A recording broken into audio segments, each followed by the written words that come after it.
Thank you for coming. I'm Bill Everett, and I guess I'm convening the Reconciling Conversation group. Yes, the mic is not on. I'm not in the technical field. Woodworking. Thank you very much. Now, is that about right? Yeah. Okay, good. You turn your hearing aids down. The Reconciling Conversation group has been meeting for about over a year, thinking through how we can introduce the church to the conversation that has been going on in smaller groups and now needs to have a whole church conversation about these very important and difficult issues that confront us. As you know, about a year and a half ago we had these conversations in smaller groups, and out of that has come this whole process that we are inaugurating tonight.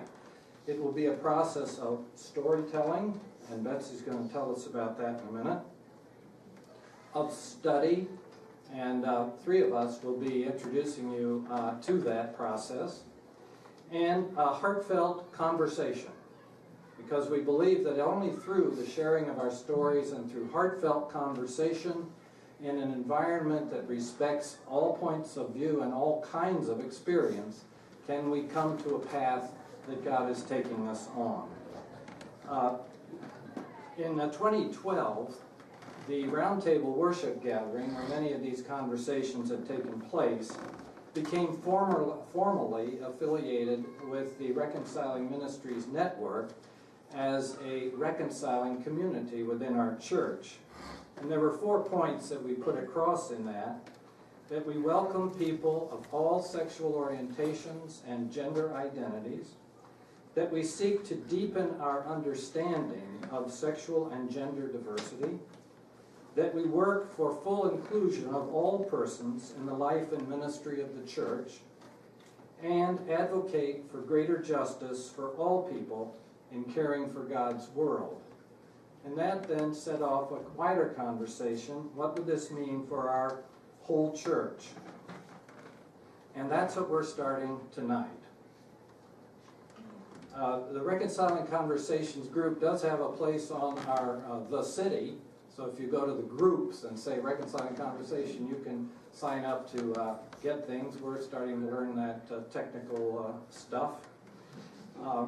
And we're also developing a website that Ned Martin is working on, so that you can go directly to the website to get a video, for instance, of this evening, or other materials and the stories that we are collecting from members of the church. Now, this conversation has long been impelled by the pain and suffering of many people, as well as a recognition of the enormous gifts that people of all gender identities and sexual orientations have given to the church over the centuries. Now we have the additional urgency that there are voices calling for a split in our church about these issues, a rending that would betray our calling to faithful integrity, to loving unity, and embracing mission. And so it's in this complicated context that we come together to speak from our hearts, listen from our deepest minds, and seek a way forward that reflects God's love for us in Jesus Christ. And I wonder if we might pause a moment to let that sink in and to just have a time of prayer and silence.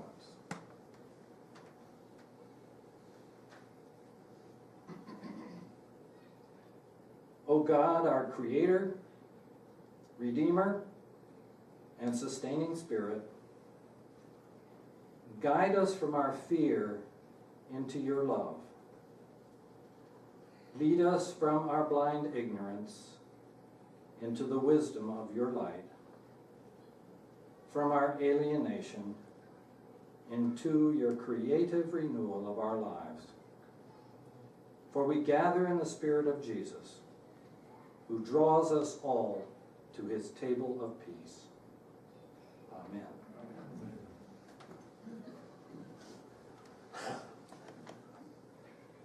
stories have become extremely important for us. And we have struggled with many issues that they raise, even as we struggle with many other issues that have come up. And as I said, these are going to be made available in the course of the study process and as a complete printed booklet, which will be available to you, and in a digital form at our website, and we'll keep you informed on that. If you would like to receive some regular information from us, there's a sign-up sheet at the back. You may have already put your name down, but we need your email, telephone, or postal address, you know. You remember those. Then 9 weeks of presentations and conversation and stories will take place in the next room here. And we hope to begin a conversation in the wider church that will move beyond the people gathered in these rooms and out to every member of the church, your friends, your families, strangers that you meet, and to the wider community. We're going to begin with a story by Hattie Polk that riveted our attention in our conversation, and then became kind of a model for stories that many others of us have put together. And so Hattie is going to tell us her story. Oh no, you're going to tell about stories. I can't even follow my own notes. Bill's trying to steal my thunder. I'm supposed to present Hattie. That's right. Well, you know, we all get carried away. I'm suffering from her jet lag.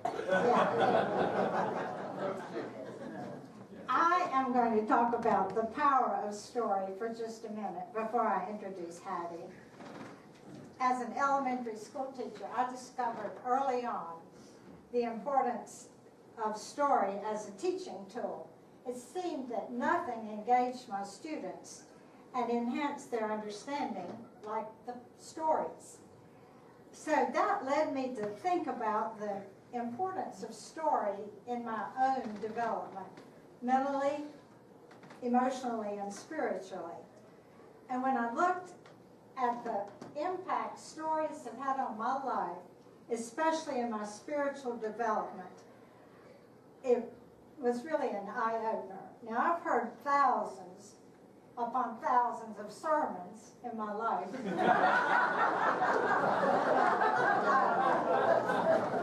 I'll have to say, most of which I've long forgotten. But you know what I do remember, and what I remember vividly, are the stories that were part of those sermons. Those stories have had a huge impact on my life and what it means for me to live life as a beloved child of God. So, do you know what? Stories are it. The Bible itself, from beginning to end, of course, is one long story of God's never-ending search to redeem his people. And the parables of Jesus, those stories illustrate like nothing else the all-encompassing love of God for every one of his children.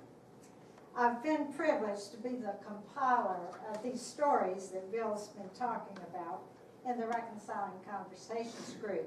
And in this group, we've discovered the power of sharing our stories with each other as a way of understanding each other and a way of understanding those of us who have different life experiences. We're in the process, as Bill said, of compiling this booklet.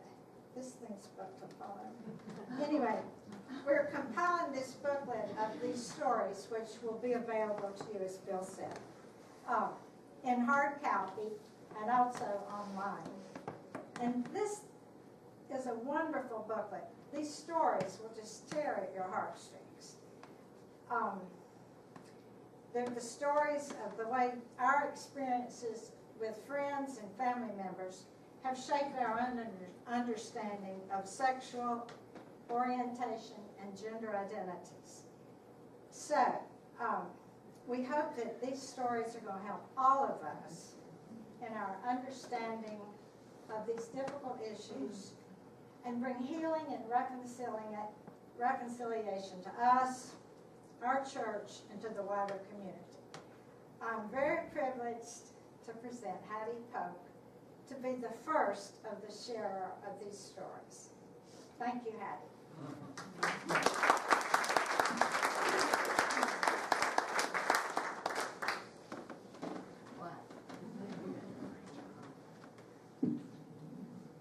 A letter for my granddaughter on her wedding day. This is not the only blow I have struck for freedom in my lifetime.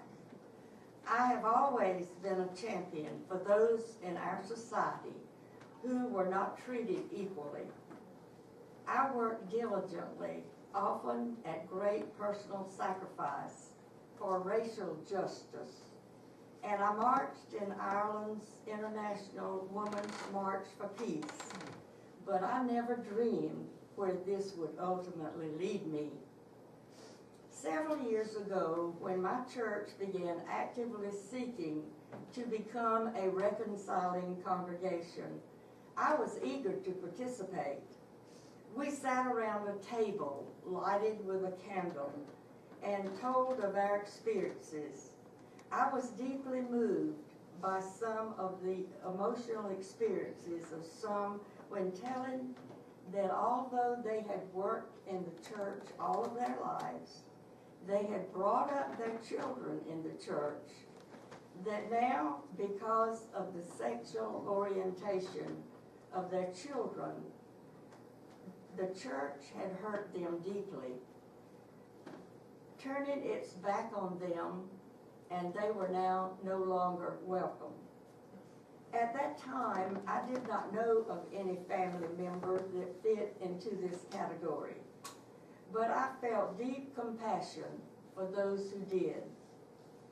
Then one day, several years later, my telephone rang. It was my precious and only granddaughter asking to visit me. Over lunch, she turned to me, and with tears in her eyes, she said, "Nana, what would you say if I told you I was gay?" Now, my beloved friends, it is one thing to fight for justice and acceptance for all gays and others in the LGBT community in general, but it is quite another thing to discover that all includes even my beloved granddaughter. I remembered the spirit of love, acceptance, and compassion Jesus teaches us to have for all of his children. He goes on to say, "I came to bring the abundant life to all, not just some." Then, a year later, again my telephone rang, and I learned of the upcoming marriage of my beautiful, gifted granddaughter. I was thrilled because I firmly believed that God had been preparing me for this day all along. I hurried upstairs and picked up the small white Bible that I had carried as a young bride in 1945, and I had lovingly prepared to give to her on her wedding day, along with a tiny, beautifully painted box with a young girl standing by a lake overlooking a magnificent rainbow. A note on the box said, "For Hannah on her wedding day." On November the 15th, 2013, I will make a pilgrimage to New York City to witness two hearts bound in love into one life. My only sadness is that the wedding could not be performed by her grandfather in the United Methodist Church that had baptized her, nurtured her, and shaped my granddaughter into the amazing and beautiful person she is today. May that day come soon for all others like Hannah. And now, I would like to present to you my granddaughter.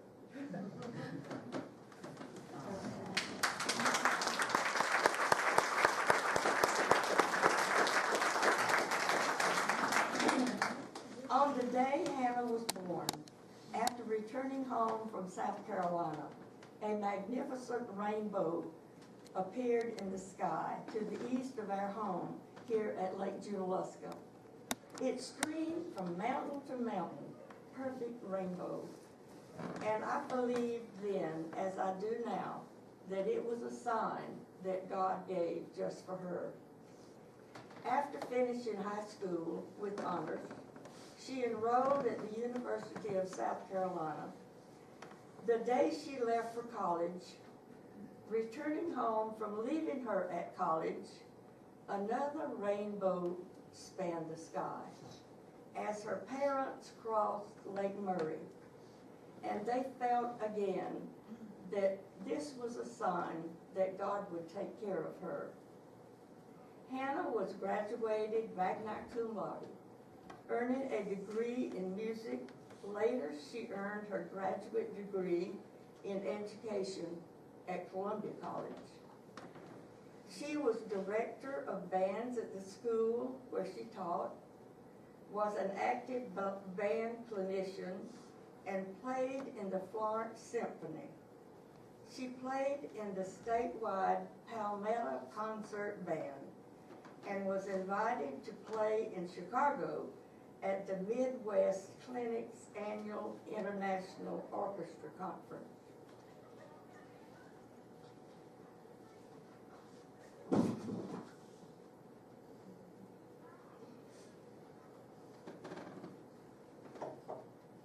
And now, I'd like to share with you in Hannah's own words. Last year, I moved from Lexington, South Carolina to Atlanta because it was becoming increasingly uncomfortable to continue teaching in a very conservative community and hiding the fact that I was gay. I am now director of bands where I teach and am department head for the Fine Arts Department. I teach 200 beginning band middle school students each year, and I'm on staff with the high school marching band. Liz is operating partner of Moe's Restaurant. She manages day-to-day operations of a $1.5 million store. Her store is the second highest volume store in Atlanta out of 65 Moe's restaurants.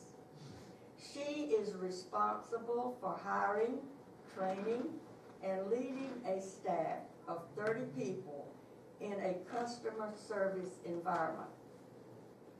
From the very beginning, we have been searching for a church to call home, where we can feel just as normal as everyone else. A place where one day we can raise a family. Most of the ministers seem to be tolerant, but not necessarily supportive. I think the sole mission statement of the Methodist Church is enough reason to embrace the LBGT community. Open hearts, open minds, open doors. With all the negative, ruthless, horrible things that are happening every day all around the world, to spend time worrying about who somebody else loves seems pretty trivial. My biggest hope in finding a church, and what Liz and I are constantly looking for, is a place where we can be treated exactly the same as everyone else. I don't want to be ignored, but at the same time, I don't want to be the constant talk of the conversation. I want my relationship with Liz to be looked at the same way my parents' relationship is looked at. I want to be able to attend regular couples classes and not have to go to singles classes just just because we are both women. We are still hopeful to find a church that is a good fit for us. Thank you.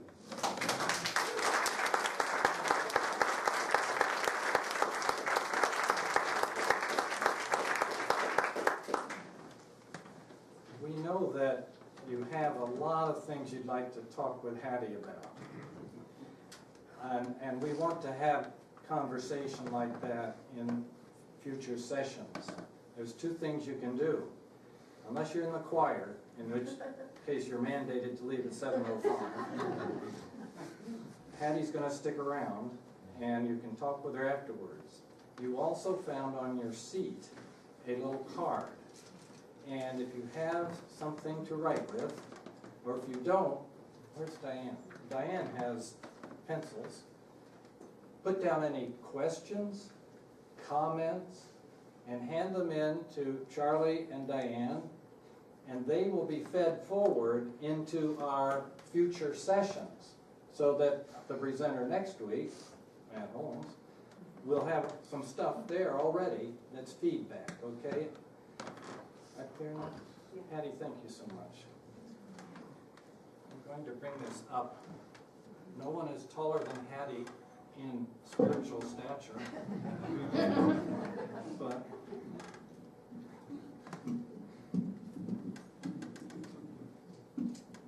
okay. All right.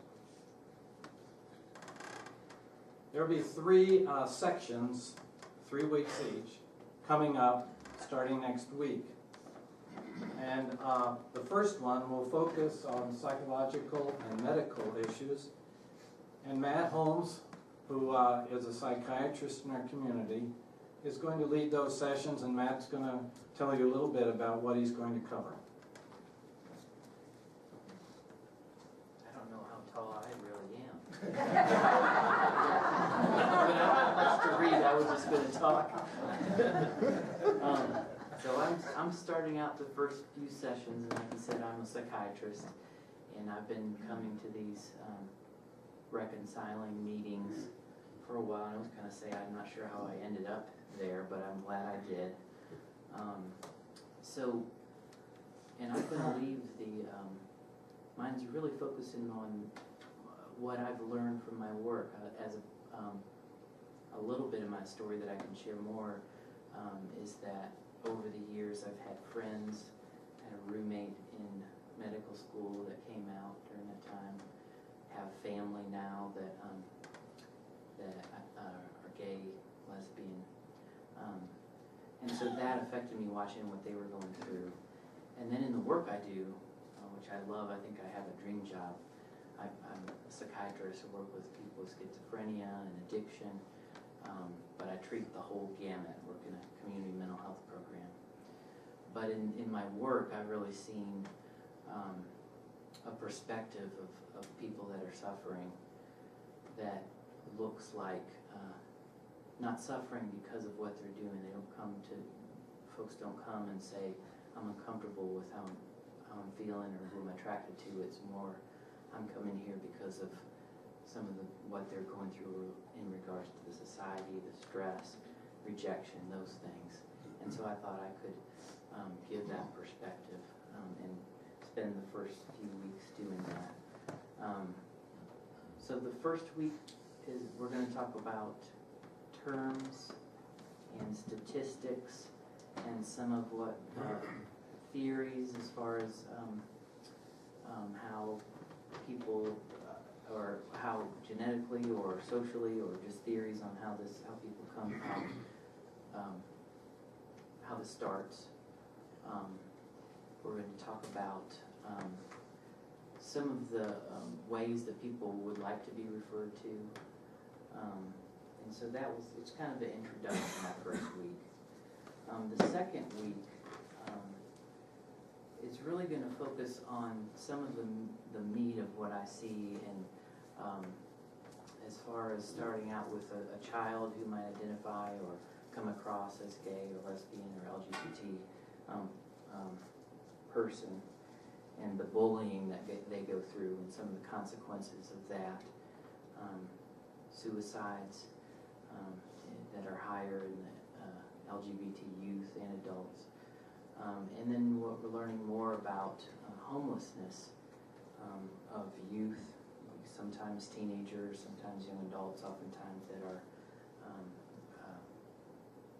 disowned or rejected or no longer supported or in the family or allowed to live with family, and some of those issues. And so that's the second week, and I might have some folks helping me out a little bit for their perspective. And then the third week, we're going to talk about family and how families can look, what they're like.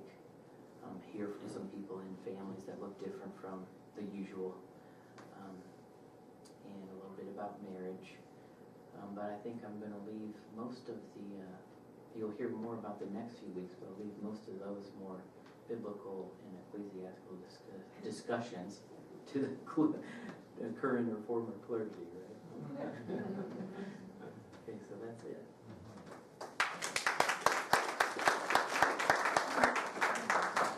Again, Matt will be available if you have some questions to him about the details of what he's going to do. Ken Johnson's going to now speak to us about the biblical study section.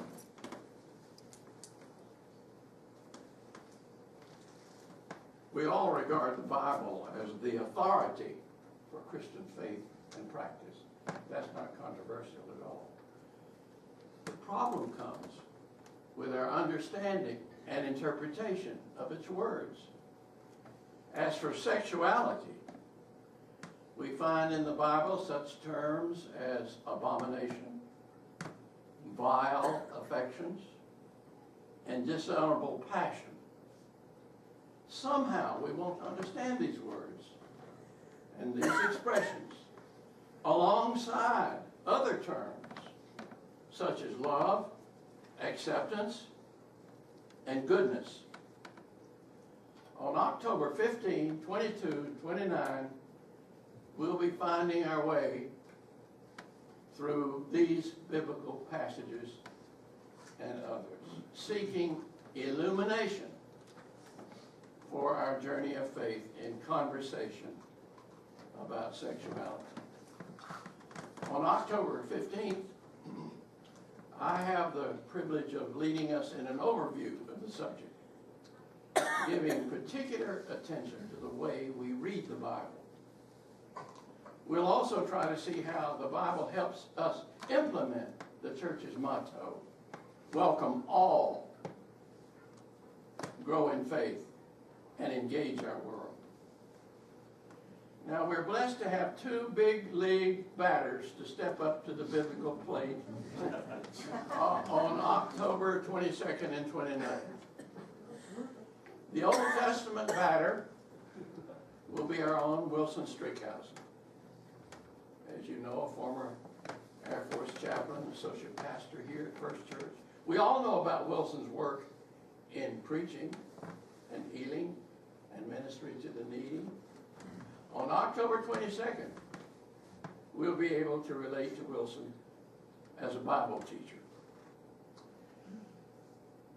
Doug Wingeier will wind up this three-part series by sharing his reflections on sexuality in the New Testament. Now, we know Doug as the popular writer of Sunday school lessons. In fact, in this class now, we are using as a material written by Doug. We may not know about Doug's important work with Christian peacemaker teams in such faraway places as Brazil, Mexico, and the Holy Land. This former missionary was also a seminary professor in Singapore and in a shorter period in Malaysia and Indonesia. He also headed up the Doctor of Ministry program at Garrett Theological Seminary in Chicago. You'll not want to miss a single session of these biblical probes in October.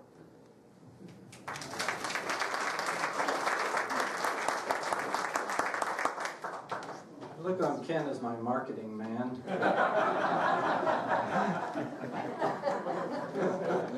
If you want something sold,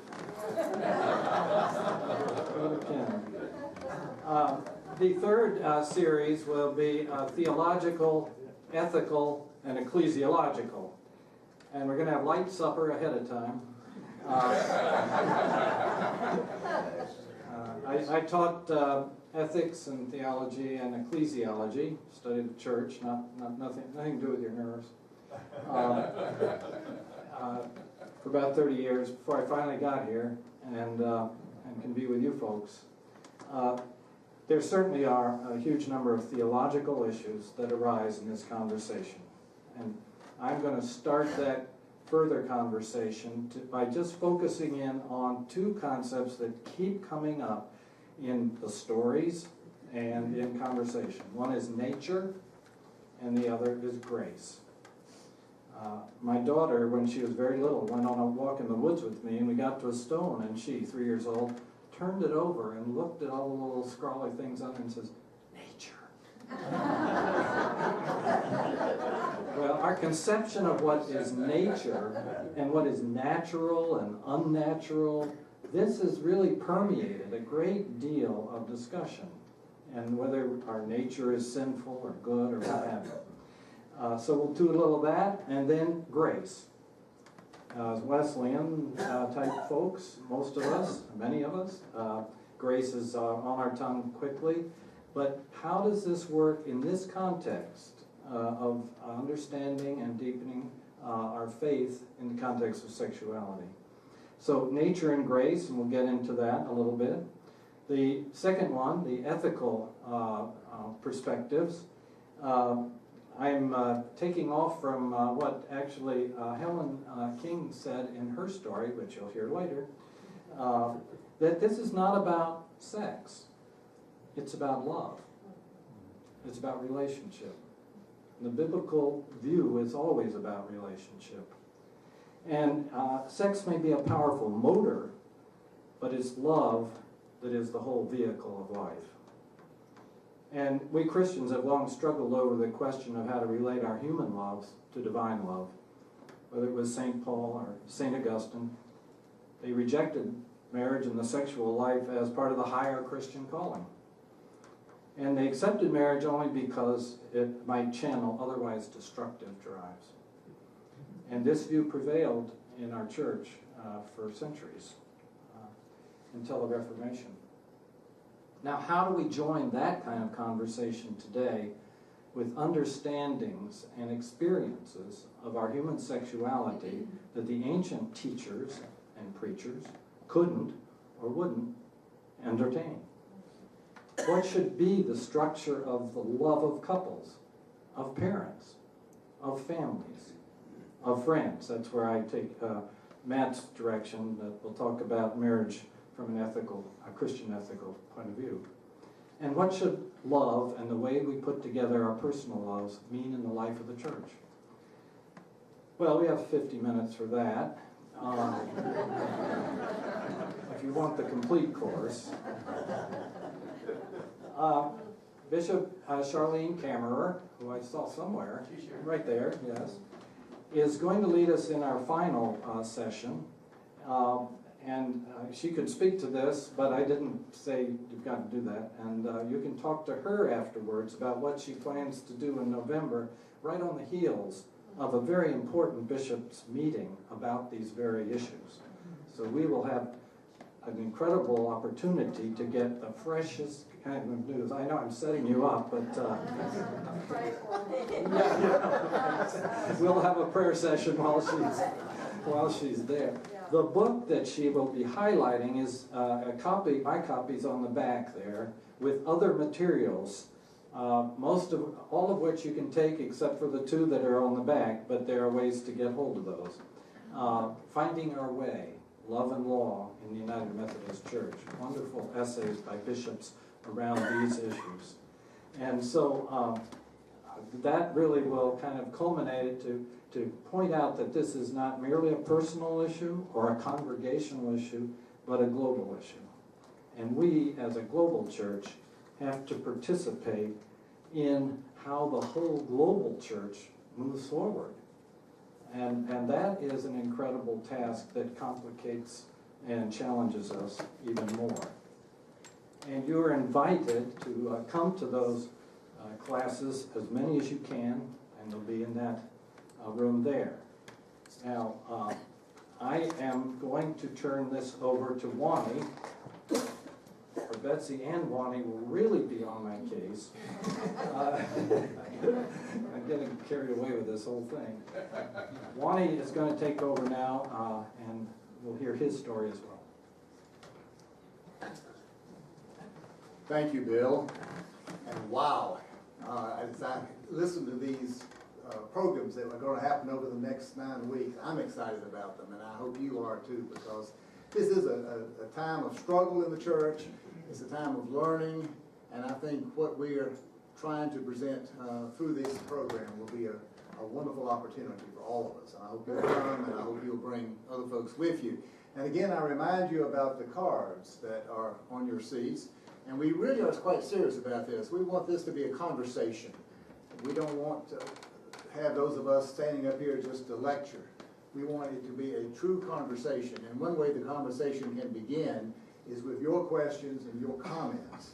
That if you'll fill those out tonight, or if you have things that pique your interest from what is being said tonight, or from the stories that you have heard, and getting ready to hear. Please make some comments and pass them to the Reeves as you go out. And we'll have that opportunity at each of the sessions. And we do want each session, again, to be a time for conversation. More so than we're having tonight. We're having, because of the press of time, we're having to feed you with a lot of material right now. But we hope that in the sessions that we have over the next 9 weeks, there'll be a lot of opportunities for open conversation. And we're going to see that happens. So we hope you'll come back and do that. Now you're going to hear another story. And I want to share my story of my experience in a church that was and is very open to all people, to gay and lesbian people especially, and what that meant to me and my experiences with that church.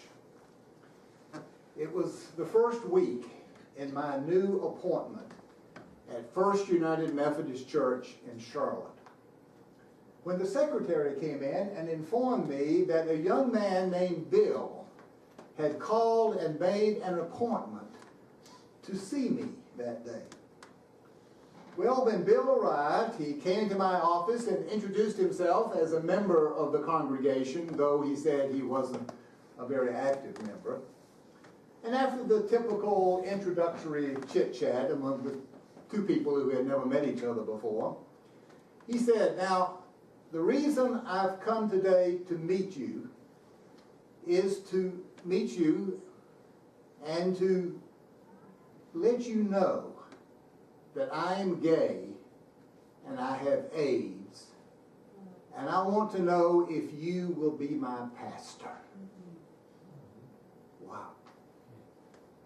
Now, I have to admit that my previous 2 appointments before coming to Charlotte had been in suburban churches, where it seemed that every family unit was a mommy and a daddy and 2 little children. But here in the center of uptown Charlotte was my introduction to a different cultural setting and an important new kind of ministry. "Of course I will be your pastor," was my immediate response. We went on that day to talk about his situation, about, at that point, having to move back home with his parents because of the nature of his illness. And then we had prayer together. Over the coming months, I hope I was able to be a pastor to him until he finally succumbed to his illness. Now, it did not take me long to get to know many of the gay men in that congregation, each with a unique story. Many had come to Charlotte from small towns in North Carolina to work in this center of the banking industry. While they found some of the churches not very welcoming to them, they had found in our uptown congregation a place where they could feel comfortable and be involved in a worshiping community. Over over the 6 years of my ministry in that place, I came to know and appreciate these individuals. On our church staff, we had 2 gay men who both shared with me their stories of struggles in their lives around relationships and identity. One had been married at a young age and had fathered a son who was now an adult, but from whom he was estranged. My wife and I had the privilege of being dinner guests in the homes of several gay couples who offered us their hospitality. A number of these gay church members assumed positions of leadership, including teaching Sunday school, assisting in worship, serving on such committees as staff parish and the trustees, and supervising the church kitchen. I came away from those 6 years as pastor of that congregation grateful, very grateful, that I had had the opportunity to come to know these children of God and to realize how many gay people are deeply spiritual and hungry for a worshiping community where they are fully accepted. I sincerely believe that God's love is inclusive of all of His children who share their life with us in this world. Jesus modeled that love in His acceptance of all persons, including those who were shunned by the society of that day. I want very much to be part of a church community that is truly welcoming to all persons, including those of the LGBT community, who so often feel rejected by the church in many ways. Let us truly open our doors and our hearts in reconciliation and be a church welcoming all persons.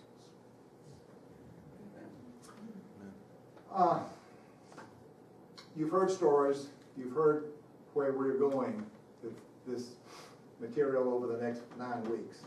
We hope you'll be a part of that journey. Again, those of us who will be in leadership over this period will be here following this session. If you have any questions or comments about our stories, that is my story, or about the material that you'll be hearing over the next 9 weeks, you are welcome to come and speak with us. Let us now close with prayer. Gracious God, as we open these times of reconciling conversation, may they be a time of learning and of discernment and of opening ourselves to God's inclusive love for all of us. And may we go forth from this time together with love in our hearts and a glad welcome to all God's children into our congregation of faith and fellowship. May we go forth in the name of the Father, and of the Son, and of the Holy Spirit. Amen. Amen. Amen. Thank you for being here tonight.